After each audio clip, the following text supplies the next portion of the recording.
Pagbasa mula sa mga gawa ng mga apostol.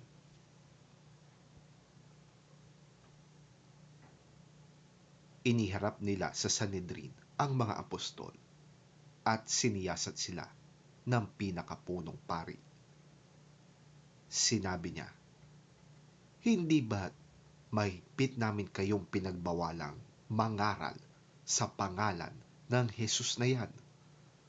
Ngunit tingnan ninyo ang inyong ginawa. Laganap na sa Jerusalem ang inyong itinuturo at nais pa ninyo kaming papanagutin sa pagkamatay ng taong yan." Sumagot si Pedro at ang ibang mga apostol, "Sa Diyos kami dapat sumunod at hindi sa tao.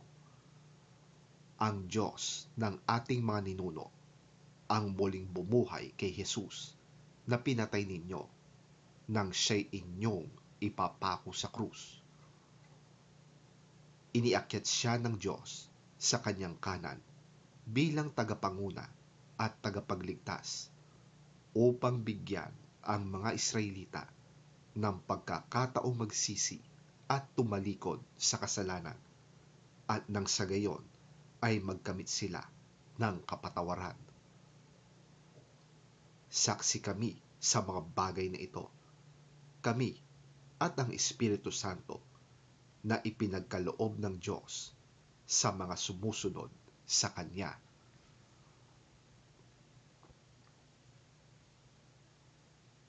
Matapos ipahagupit at pagbawalang mangaral sa pangalan ni Jesus, ang mga ito'y pinalaya.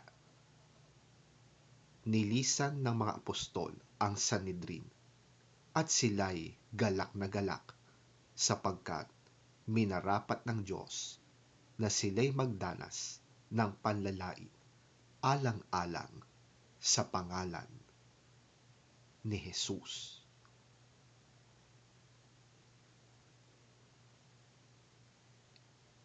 Ang salita ng Diyos. Salamat sa Diyos.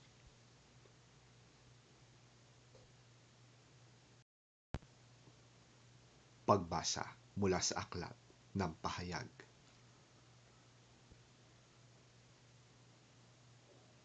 Tumingin ako muli at narinig ko ang tinig ng milyong-milyon at libo-libong anghel. Sila'y nakapaligid sa trono, sa apat na buhay na nilalang at sa mga pinuno. Umaawit sila ng malakas. Ang korderong pinatay ay karapat dapat tumanggap ng kapangyarihan, kayamanan, karunungan, kalakasan, parangal, papuri at paggalang. At narinig kong umaawit ang mga nilikhang nasa langit, nasa lupa, nasa ilalim ng lupa, at nasa dagat, lahat ng mga naroroon. Ibigay sa nakaupo sa trono at sa kordero ang papuri at karangalan, kaluwalhatian at kapangyarihan, magpakailanman. At sumagot ang apat na nilalang na buhay, Amen. At nagpatira pa ang mga pinuno at nagsisamba.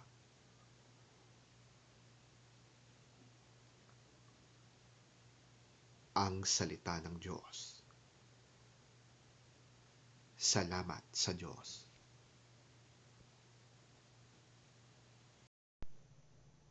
Ang mabuting balita ng Panginoon ayon kay San Juan.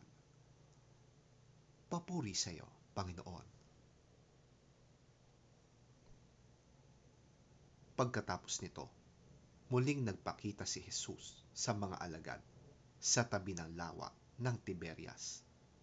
Ganito ang nangyari. Magkakasama sina Simon Pedro, Tomas na tinatawag na Kambal, Nataniel na taga-Kana sa Galilea, ang mga anak ni Zebedeo at dalawa pang alagad. Sinabi sa kanila ni Simon Pedro, Mangingisda ako. Sasama kami, sabi nila. Umalis nga sila at sumakay sa isang bangka. Magdamag silang ng isda, subalit wala silang nahuli. Nang mag-uumaga na, tumayo si Jesus sa pampang, ngunit siya'y hindi nila nakilala. Sinabi niya, "Mga anak, mayroon ba kayong huli?" "Wala po," sagot nila. "Ihulog ninyo ang lambat sa gawing kanan ng bangka at makakahuli kayo," sabi ni Jesus. Inihulog nga nila ang lambat at nang hilahin nila ito ay hindi nila makaya sa dami ng huli. Sinabi kay Pedro ng alagad na minamahal ni Jesus, "Ang Panginoon yon." Nang marinig ito ni Simon Pedro, nagsuot siya ng damit dahil nakahubad siya noon at saka lumusong sa tubig. Dumaong sa pampang ang kasama niyang mga alagad, sakay ng bangka na hila-hila ang lambat na puno ng isda. Hindi sila gaanong malayo sa pampang, mga 70 metro lamang. Pagkaahon nila sa pampang, nakakita sila roon ng isdang iniihaw sa baga at ilang tinapay. "Magdala kayo rito ng ilang isdang nahuli ninyo," sabi ni Jesus. Kaya't sumampa sa bangka si Simon Pedro at hinila sa pampang ang lambat na puno ng malalaking isda. 153 ang lahat ng nahuli nila. Hindi nasira ang lambat kahit ganoon karami ang mga isda. "Hali kayo at mag-almusal tayo," sabi ni Jesus. Isa man sa mga alagad ay hindi nangahas magtanong sa kanya kung sino siya, sapagkat alam nila na siya ang Panginoon. Lumapit si Jesus, kinuha ang tinapay at ibinigay sa kanila. Ganoon din ang kanyang ginawa sa isda. Ito ang ikatlong pagpapakita ni Jesus sa mga alagad pagkatapos ng kanyang muling pagkabuhay.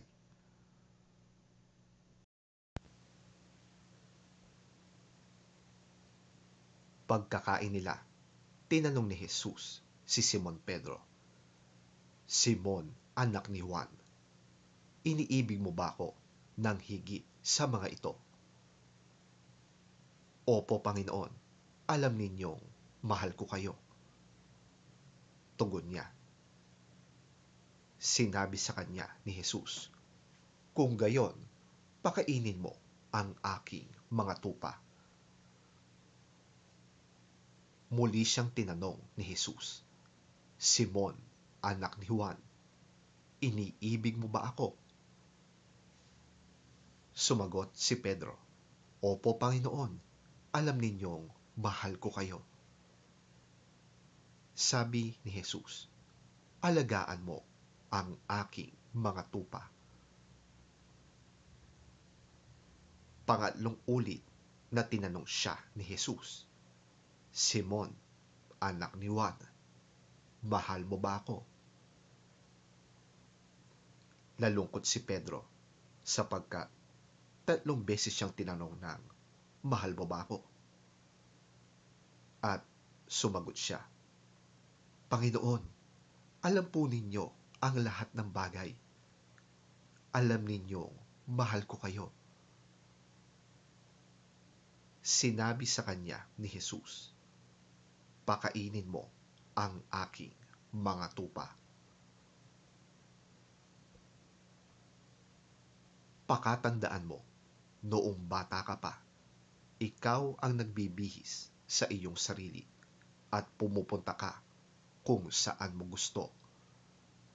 Ngunit pagtanda mo, iuunat mo ang iyong mga kamay at iba ang magbibihis sa iyo at dadalhin ka sa lugar na di mo gusto.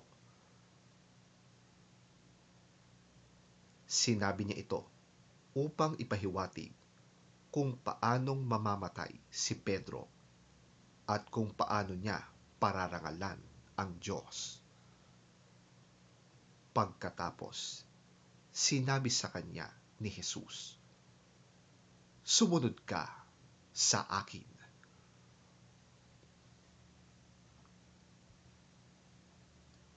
Ang mabuting balita ng ating Panginoon. Pinupuri ka namin, Panginoong Hesukristo. After this, Jesus appeared once more to his disciples at Lake Tiberias. This is how it happened. Simon Peter, Thomas, called the twin, Nathanael, the one from Cana in Galilee, the sons of Zebedee, and 2 other disciples of Jesus were all together. Simon Peter said to the others, "I'm going fishing." "We will come with you," they told him.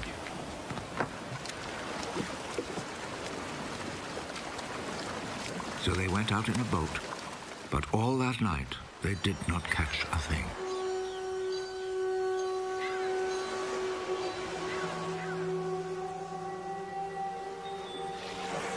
As the sun was rising, Jesus stood at the water's edge. But the disciples did not know that it was Jesus. "Young men, haven't you caught anything?" Not a thing! "Throw your net out on the right side of the boat, and you will catch some."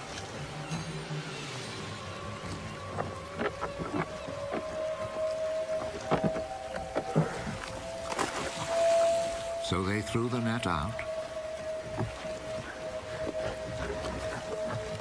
and could not pull it back in because they had caught so many fish.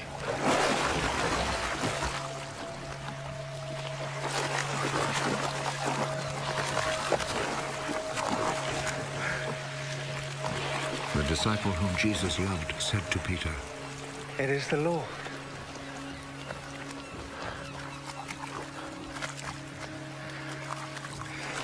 When Peter heard that it was the Lord, he wrapped his outer garment around him, for he had taken his clothes off, and jumped into the water.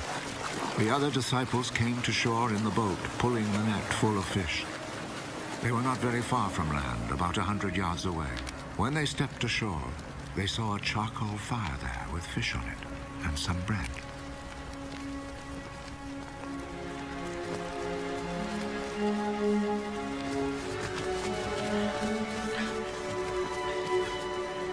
Bring some of the fish you've just caught. Simon Peter went aboard and dragged the net ashore full of big fish, 153 in all. Even though there were so many, still the net did not tear. Come and eat. None of the disciples dared ask him, "Who are you?" because they knew it was the Lord. So Jesus went over, took the bread, and gave it to them. He did the same with the fish. This then was the 3rd time Jesus appeared to his disciples after he was raised from death. After they had eaten, Jesus said to Simon Peter, Simon, son of John, do you love me more than these others do?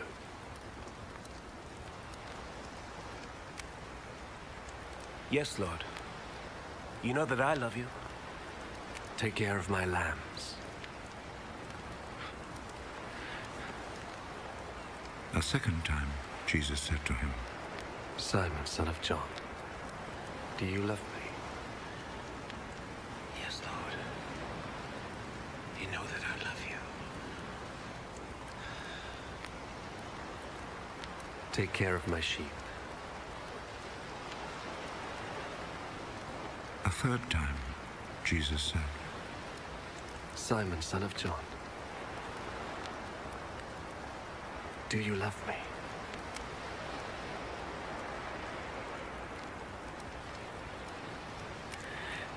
Peter became sad because Jesus asked him the third time, "Do you love me?" And so he said to him, Lord,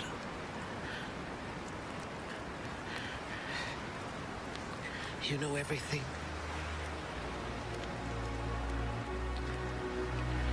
You know that I love you.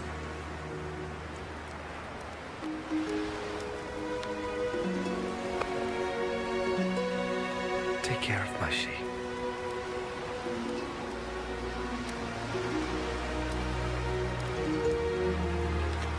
I am telling you the truth.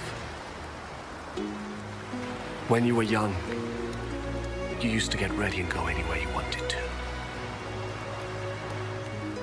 But when you are old, you will stretch out your hands, and someone else will tie you up and take you where you don't want to go. In saying this, Jesus was indicating the way in which Peter would die and bring glory to God. Then Jesus said to him, Follow me.